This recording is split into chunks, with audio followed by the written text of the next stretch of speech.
Allora, vorrei chiederti di più del tuo rapporto con Ragnar e come è nata questo film, qual è la genesi? Reykjavik is a small city, and me and Ragnar are of the same age, and the art scene in Reykjavik is not that big, so we kind of had known each other for, since we were kids, and we live in the same area, and we've known each other for a long time. Beh, sicuramente Reykjavik è una città molto piccola. Io e Ragnar abbiamo la stessa età fondamentalmente.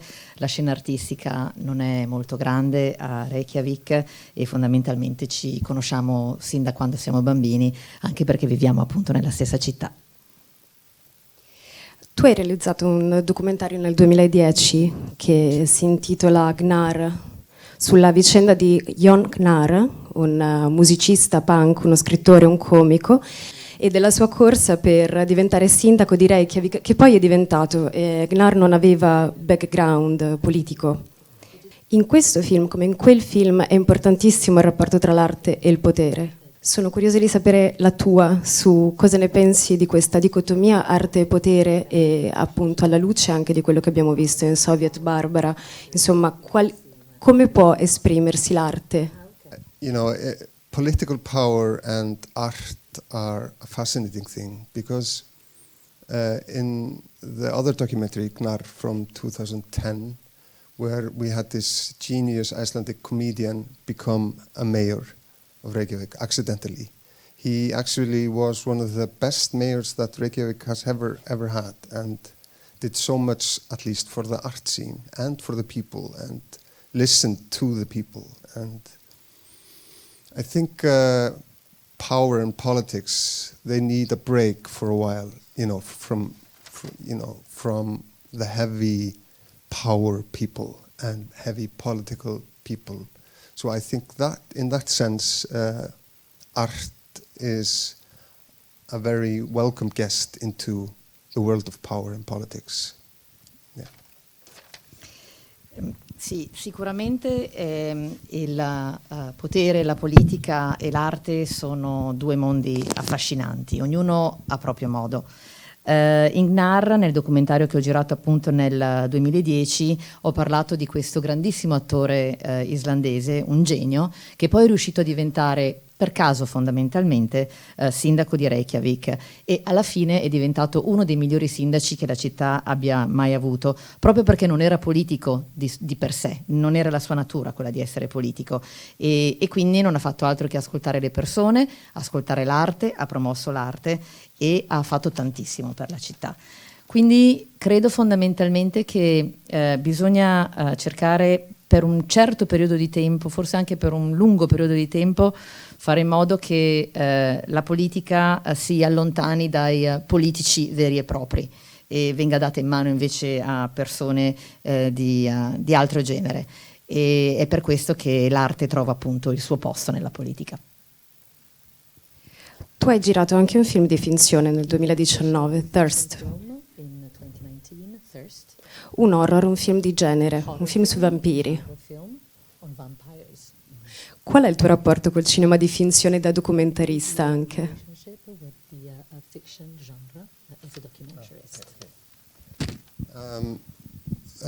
Yes, the horror vampire splatter film was a part of an art project. It was like the final puzzle in a big artistic puzzle. So it was like the end of artistic happening. So that movie alone is probably really weird if you watch it alone, but you need to, actually there's a whole TV series before the movie. So it's kind of like a whole art piece. So it's just like an end thing.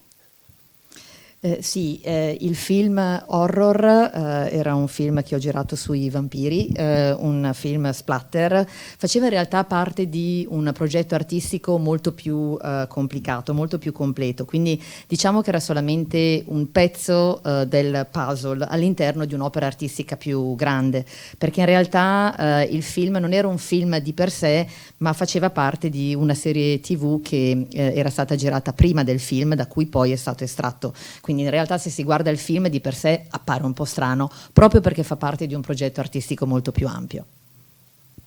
Sono curiosa di sapere qualcosa dei tuoi prossimi lavori. Ci vuoi dare qualche anticipazione? There are quite a few projects that are in pre-production. Let me think. There's a TV series, a comedy series, but yes, and there's a documentary I'm doing about the avalanches in Iceland 30 years ago. Yeah. Sì, ci sono alcune cose su cui sto lavorando, fondamentalmente una serie TV che riguarda il genere commedia e poi un documentario che viene girato sull'Islanda di 30 anni fa. Questi sono due progetti che ho al momento. Qualcuno di voi ha qualche domanda? Credo che sia veramente una grossa emozione quella di conoscere lui e di come lui ci ha fatto conoscere. Io sono ignorantissima, ma sapevo niente di questo artista di cui lui ha parlato e credo che sia un'emozione di fiducia su quello che l'arte e la cultura può veramente fare in questo periodo, come forse ha potuto fare in altri periodi, ma che speriamo possa fare adesso. E quindi questo è veramente un grazie a te come artista, come uomo, come persona.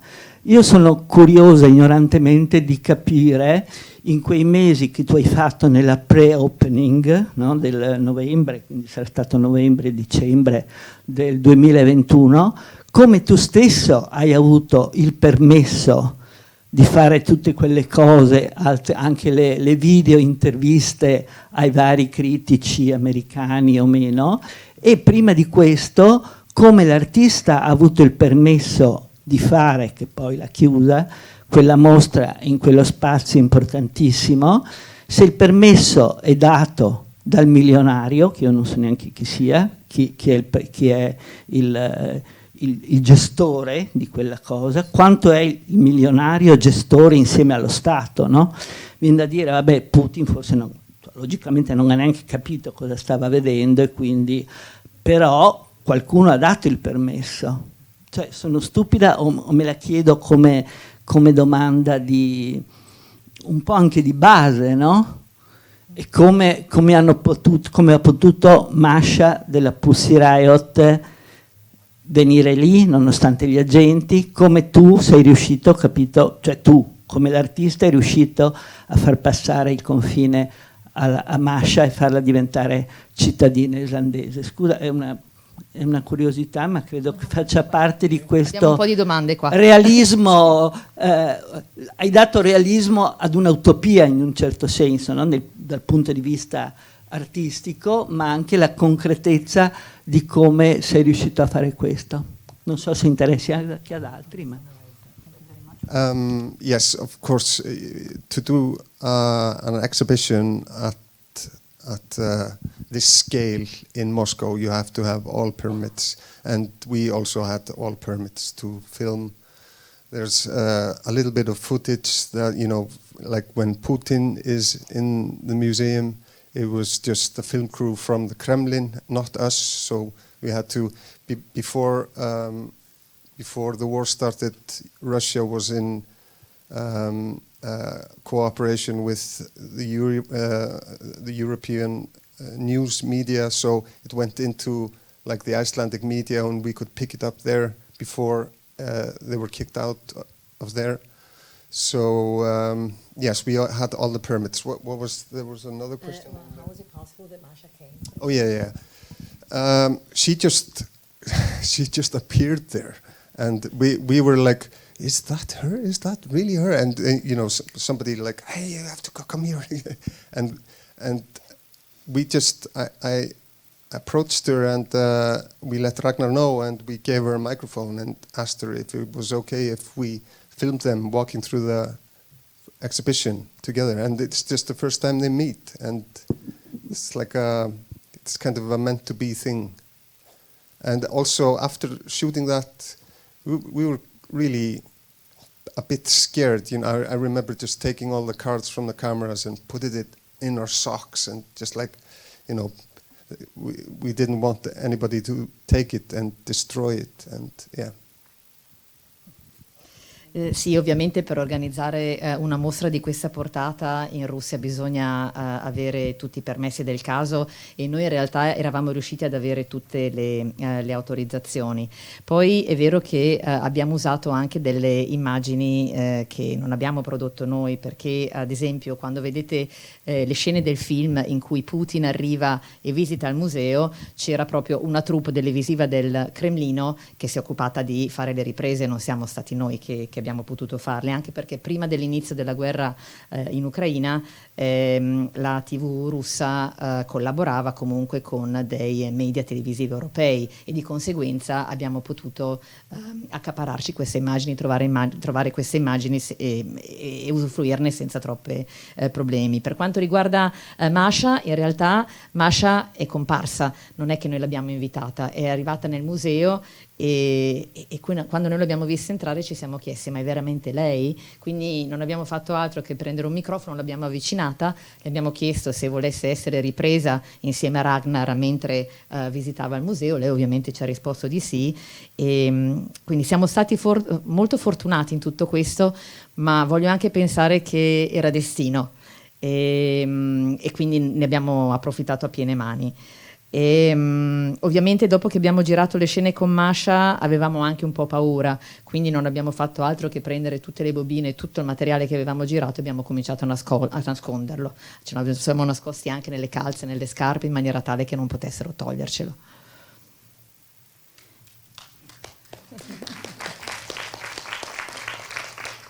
Salve, qui per rimanere nel paratesto, se la mostra non fosse stata, diciamo, chiusa, qual era il progetto del finale del film?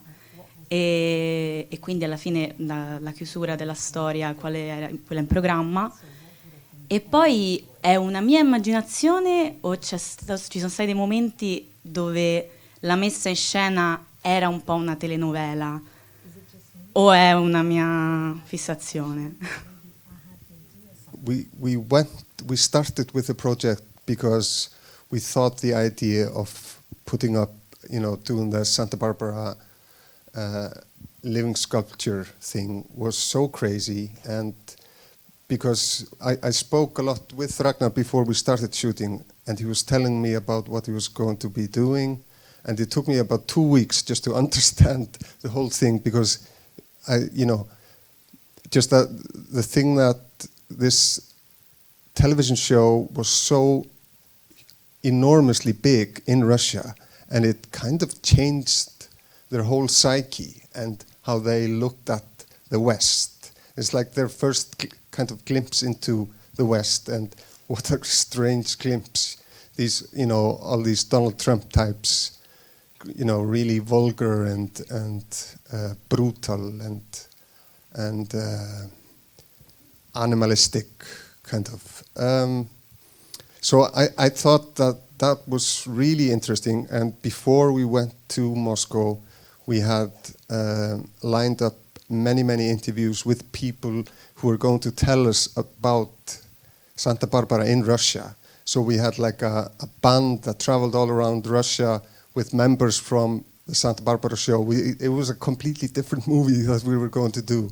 So this kind of like, you know, after the war started, it went into a completely different direction, and that just is something that happens sometimes when you are shooting a documentary, like when a comedian becomes a mayor. So you have to go with the flow and kind of report what happens.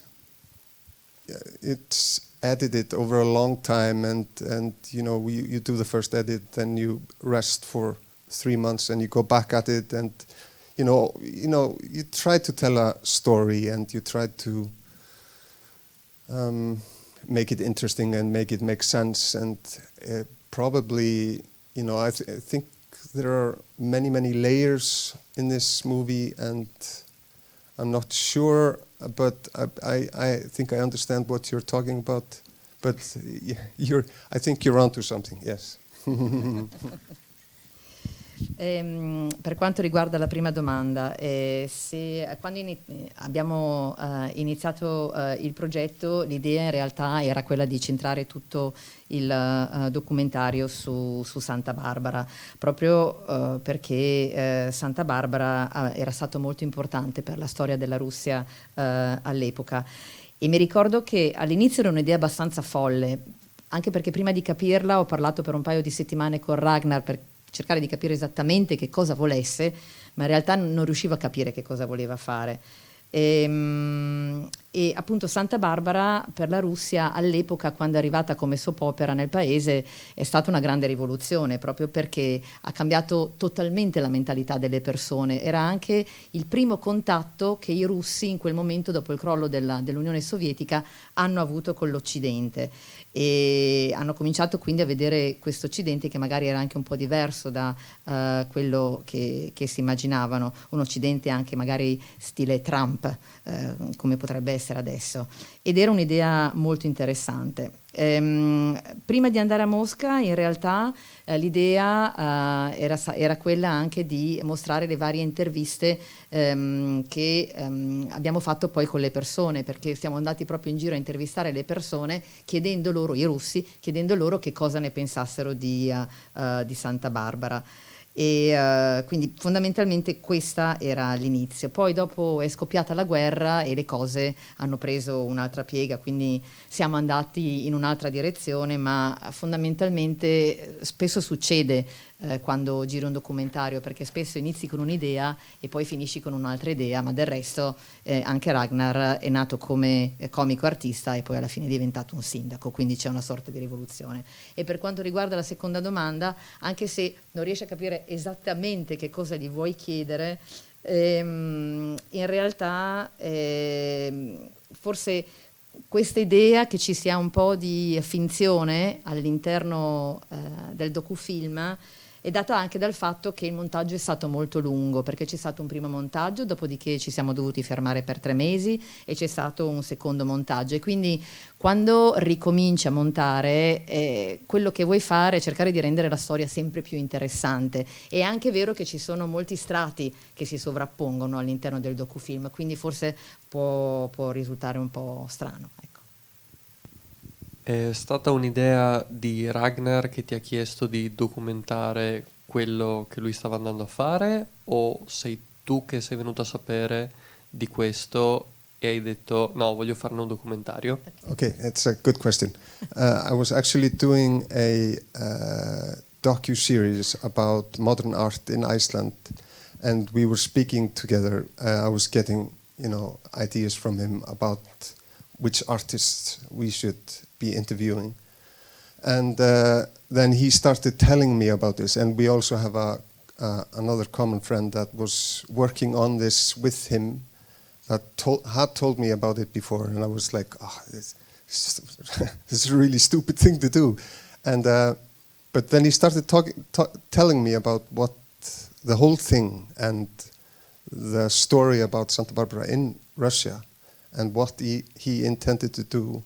And I immediately thought I would be crazy not to ask him to come along and document it. In realtà all'inizio io stavo lavorando su un progetto diverso, perché stavo facendo una serie documentario sull'arte moderna in Islanda. Diciamo che questa era l'idea iniziale, e ne avevo parlato insieme anche con lui, e stavo selezionando gli artisti su cui lavorare da inserire in questa docu-series. E quando Ragnar ha cominciato a raccontarmi del suo progetto e di cosa voleva fare appunto con Santa Barbara, E quando l'ho sentito parlare ho cominciato a ragionarci sopra e mi sono detto, beh, sarei un folle a non fare un documentario su questa cosa, e quindi è nata così. Grazie per il suo lavoro e niente, visto che è l'ultima domanda, volevo provare a chiedere se è possibile avere una piccolissima anticipazione del suo prossimo lavoro, perché mi ha incuriosito molto il cambiamento, diciamo, che probabilmente c'è stato in Islanda negli ultimi 30 anni. Grazie. Actually, my 2010 film Gnar is a lot about the financial crisis, and the way out of that was kind of like with comedy. But the thing I'm doing that happened, the project I'm doing that happened 30 years ago is about avalanches that happened in very small towns and almost wiped them all out in 2 small villages in 2 weeks of each other, big avalanches. So that's like, you know, because it's the 30th anniversary of that. But other than that, I have you know, financially, I have a project that's about Bitcoin bandits. It's about these Icelandic Bitcoin people that stole really big equipment in Iceland. It's kind of a heist movie about these people. But yes, I think that's about it, yeah. Sì, in realtà Gnar, il film che ho girato nel 2010, verte proprio sulla crisi finanziaria del paese e ne dà anche un tocco stile commedia. Il progetto su cui sto lavorando in questo momento, è vero, parla dell'Islanda di 30 anni fa, ma non proprio parla di crisi finanziaria, parla più che altro di valanghe che avevano nel giro di 2 settimane distrutto 2 piccole cittadine del paese. E siccome presto ricorre il 30° anniversario di queste valanghe, allora ho deciso di farci un lavoro, di fare un progetto. Poi ho anche un altro progetto dove parlerò dei bitcoin e parlerò di gente islandesi, truffatori fondamentalmente, che stanno usando i bitcoin per fare i loro affari, ma questa è un'altra cosa.